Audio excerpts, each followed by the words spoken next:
मज़हर अब्बास साहब, आपकी नज़र में पहले तो मैं जानना चाहती हूँ कि पीपी पंजाब में इस अंजाम से दो चार क्यों हुई, और अब अगर वो हाथ पांव मार रही है तो किस हद तक कामयाब हो सकती है? दो वजूहत की बिना पे पीपल्स पार्टी ने पंजाब लूज़ किया। एक तो 90s में डिलिबरेटली पीपल्स पार्टी को ख़त्म करने के लिए मुस्लिम लीग को खड़ा किया गया, शरीफ्स को खड़ा किया गया, और ये हकीकत है 90s में।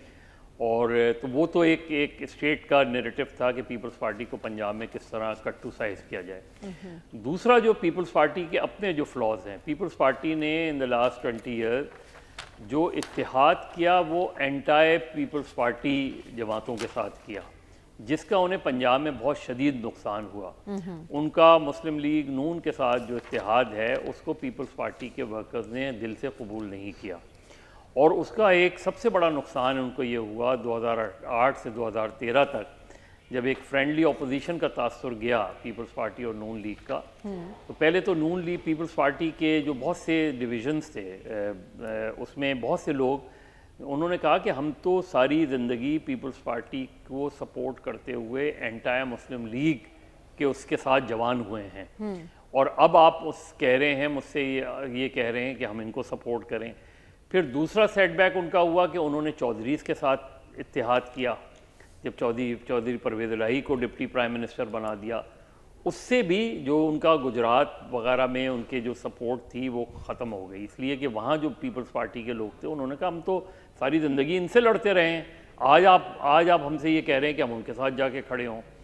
तो ये जो 2008 से 2013 तक की पॉलिसी थी पीपल्स पार्टी की, पीपल्स पार्टी का वोटर जो पीपल्स पार्टी नहीं समझ सकी, जो जरदारी साहब नहीं समझ सके, वो ये समझे कि पीटीआई का जो स्पेस पीसीआई ने जो वैक्यूम फिल करने की कोशिश की है तो उसका नुकसान मुस्लिम लीग को होगा, उसका वोटर मुस्लिम लीग के पास, मुस्लिम लीग का वोटर पीटीआई में चला जाएगा। हुआ बिल्कुल इससे उल्टा हुआ ये, क्योंकि इमरान खान साहब जो नैरेटिव लेके चले, जो मुस्लिम लीग को उन्होंने अटैक किया, जो शरीफ्स को अटैक किया, वो पीपल्स पार्टी के वर्कर के दिल को लगा, क्योंकि पीपल्स पार्टी मुस्लिम लीग के खिलाफ इस तरह गुफ्तगू नहीं कर रही थी।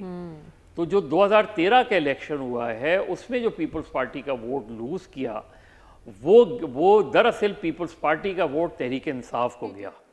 और ये 2015 में दुबई में एक मीटिंग हुई थी, जरदारी साहब ने मीटिंग की थी, जिसमें पंजाब के लोग पीपल्स पार्टी के जो गए, उन्होंने इसका ज़िम्मेदार बराह रास्त जरदारी साहब को ख़ुद कहा कि आप इसके ज़िम्मेदार हैं, और उसकी बड़ी वजह यह है कि आज पीपल्स पार्टी पंजाब में जो है वो आपका नाम इस्तेमाल नहीं कर सकती। अगर आप वहाँ कैंडिडेट्स नहीं मिलते हैं तो वो आपका नाम इस्तेमाल नहीं करना चाहते। तो ये जो गैप आया, और ये कि मैं पंजाब में बैठूँगा, ये हमने 96 में 86 में बेनज़ीर से भी सुना, और बेनज़ीर की सबसे बड़ी गलती जो पंजाब में थी वो यही थी। अगर वो पंजाब को अपना गढ़ बनाती और लाहौर को अपना गढ़ बनाती, लाहौर में अपनी रहाइश करती, तो पीपल्स पार्टी पंजाब में बड़ा स्ट्रांगली जो है इस पोजीशन में थी कि बहुत स्ट्रांगली आती, क्योंकि 86, 88, 90s ये पॉलिटिक्स जो थी इसमें पीपल्स पार्टी। तीसरी बड़ी बात ये कि पीपल्स पार्टी का नैरेटिव क्या था, जिसकी वजह से पीपल्स पार्टी कहलाती है। वो था मजदूर, वो था किसान, वो था तालिब इल्म, वो था माइनॉरिटीज़, और वो था ख़वातीन। रोटी कपड़ा ये जो मकान इश्यूज सबके हैं, लिए था। ये पीपल्स पार्टी ने ये इस सारी सपोर्ट को डंप कर दिया, ना ट्रेड यूनियंस के हवाले से, ना स्टूडेंट यूनियंस के हवाले से। ये जो चीज़ें थी, इससे पीपल्स पार्टी जो है वो बिल्कुल ऑलमोस्ट एक उसी तरह की पार्टी बन गई जैसे मुस्लिम लीग। अब रिवाइवल मुमकिन है मज़हर अब्बास साहब? अगर सदर साहब ये कह रहे हैं कि मैं बिलावल के साथ लाहौर में बैठूंगा, तो फिर इसको क्या समझा जाए? देखिए, अव्वल तो जब बैठेंगे, जब बिलावल हाउस बना लिया, जरदारी हाउस बना लिया, उसमें पूरी पंजाब की पीपल्स पार्टी भी समा नहीं सकती। आप बैठने का मतलब क्या होता है? बैठने का मतलब ये होता है कि फिर चंद साल के लिए इख्तिदार को अपने से हटा दें। अच्छा। बैठने का मतलब ये होता है कि फिर आप ट्रेड यूनियन के, वर्कर्स के, किसान के, जो पीपल्स पार्टी की स्ट्रेंथ रहा है, आप फिर उसके हुकूक के लिए फ़ाइट करें, उसके हुकूक के लिए खड़े हों। अगर आपको पंजाब गवर्नमेंट को कन्फ्रंट करना है, पंजाब गवर्नमेंट को कन्फ्रंट करें। मुस्लिम लीग को कन्फ्रंट करना है, मुस्लिम लीग को कन्फ्रंट करें, क्योंकि इस वक्त जो कन्फ्रंट्रेशन हो रही है, जो कन्फ्रंट कर रही है वो तो तहरीक इंसाफ कर रही है। तो पीपल्स पार्टी का वोटर आपकी तरफ क्यों आएगा, या एक नया वोटर आपकी तरफ क्यों अट्रैक्ट होगा, जबकि आप उसके इश्यूज की बात नहीं कर रहे। उससे सिर्फ लोकल बॉडीज इलेक्शन करा देने के मुतालबा करने से मतलब नहीं होता। आपको भी पता है कि लोकल बॉडीज इलेक्शन अगर अगले 3 महीने में भी हो गए तो उसमें भी पीपल्स पार्टी की परफॉर्मेंस बहुत बुरी होगी। तो it's a long process. People's Party has to realise कि पीपल्स पार्टी की स्ट्रेंथ जो है वो एक स्ट्रॉन्ग नैरेटिव के ऊपर रहती है, रही है। उसकी पीपल्स पार्टी की स्ट्रेंथ जो थी वो स्टूडेंट्स, ट्रेड यूनियन, इन पे रही है। जब तक आप उस तरफ वापस नहीं जाएंगे, नया नौजवान जो है, जो नौजवान है वो तो इस वक्त तहरीक इंसाफ से जुड़ा हुआ है, उसको आप अपनी तरफ कैसे लाएंगे, उसके लिए आपके पास क्या चीज़ें हैं? ठीक है, तो नौजवान को अट्रैक्ट करने के लिए आपके पास क्या है, इस सवाल का जवाब आपको खुद तलाश करना होगा। मज़हर अब्बास साहब, इससे पहले भी कोई आइडियल ताल्लुकात नहीं थे ज़ेलेंस्की और सदर ट्रंप के दरमियान। अच्छे ताल्लुकात तस्वुर नहीं किए जाते थे इनके दरमियान, क्योंकि वो उन्हें आमिर और वो उन्हें ये कहते हैं कि आप रूस की बनाई हुई गलत फहमी की दुनिया में रह रहे हैं। तो ऐसे मौके पर जब ये तकरार हुई है और यूरोपीय ममालिक खड़े हो गए हैं यूक्रेन के साथ, मगरबी सियासत पर क्या असरात आप देख रहे हैं, क्या तब्दीली आ सकती है इसके पेश नज़र? देखिए, डोनाल्ड ट्रंप एक अनयूजुअल प्रेसिडेंट है, अनप्रेडिक्टेबल आदमी है, डिजिटल दौर के जो है पॉलिटिशियन है। कौन सी चीज़ कैसे वायरल होती है उन्हें पता है। उनका जहन जो है वो बहुत ही बिजनेस माइंडेड भी जहन है। आप देखें कि वो गज़ा की भी बात करेंगे तो उधर वो रियल इस्टेट के भी इंटरेस्ट को उधर ले आते हैं। तो एक अनयूजुअल से लीडर हैं वो, और जिस तरह की वो उन्होंने जो अभी जो वाक़या इस वक्त ज़ेर बहस है वो अनप्रेसिडेंटेड है। हमने नहीं देखा, मुझे नहीं याद पड़ता कि इस तरह के वाक़े पे कभी भी इस तरीके से अमेरिकन प्रेसिडेंट इन्वॉल्व हुआ हो, या इवन अदरवाइज़ भी। लेकिन इससे क्या ग्लोबल पॉलिटिक्स में कोई तब्दीली आएगी? मुझे नहीं लगता कोई बहुत बड़ी तब्दीली आएगी। अच्छा।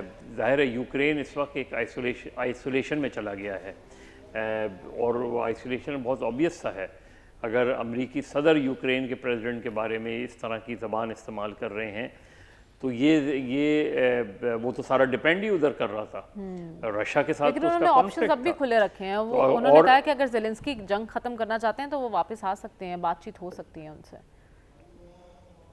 नहीं, वही मैं कह रहा हूँ, वो तो एक अलग सी चीज़ है। लेकिन ये कि रूस का अमेरिकी सदर की हिमायत में बयान देना इस पूरे इशू के ऊपर, और यूरोप का जो है वो उसके साथ खड़ा होना, यूक्रेन के साथ खड़ा होना, ये एक ऐसी डेवलपमेंट है जिसके असरात हो सकते हैं। जाहिर है कोई ऐसा नहीं होगा कि यूरोप जो है वो यूक्रेन के लिए अमली तौर पे मैदान में कूद पड़ेगा, लेकिन यूक्रेन को किसी न किसी हद तक यूरोप की सपोर्ट मिलेगी। और जिसकी वजह यही है कि क्योंकि ट्रंप की जो पोजीशन है वो ज़ाहिर है आज जो कुछ भी हुआ, जो वाक़या हुआ, उसको यूरोप के बेशतर ममालिक ने उसे कंडेम किया और वो यूक्रेन के साथ जाके खड़े हुए और उनकी हिमायत की। लेकिन हिमायत करना और अमली तौर पे उस पूरे कॉन्फ्लिक्ट का हिस्सा बनना, दोनों में फ़र्क है उसमें। और जाहिर है उसमें इस वक्त वैसे तो सिंगल सुपर पावर की दुनिया है इस वक्त, लेकिन ये कि जिस तरह जो चाइना की पॉलिटिकल अप्रोच है वो बहुत मुख्तलिफ है रशिया और जो है यूएस की पॉलिटिकल अप्रोच से। लेकिन इस वक्त जो कॉन्फ्लिक्ट आगे जाके डेवलप हो सकता है वो गाज़ा के हवाले से भी हो सकता है और वो यूक्रेन के हवाले से भी हो सकता है। इम्पॉर्टेंट ये है कि जो पिक्चर्स, जो ऑडियो और वीडियो सामने आई हैं और जिस तरह की लैंग्वेज अमेरिकन प्रेसिडेंट इन्वॉल्व कर रहे हैं डोनाल्ड ट्रंप, वो अनएक्सपेक्टेड तो नहीं है, लेकिन वो अनडिप्लोमेटिक ज़रूर है। किसी भी डिप्लोमेटिक नॉर्म्स में उनको अच्छे अल्फाजों में याद नहीं किया जाएगा। ये नहीं हो सकता, चाहे आपकी किसी से कितना ही इख्तलाफ क्यों ना हो, दुश्मन को भी जब वो आपके सॉइल पर आता है तो आप उसे ऑनर करते हैं कम से कम उसमें।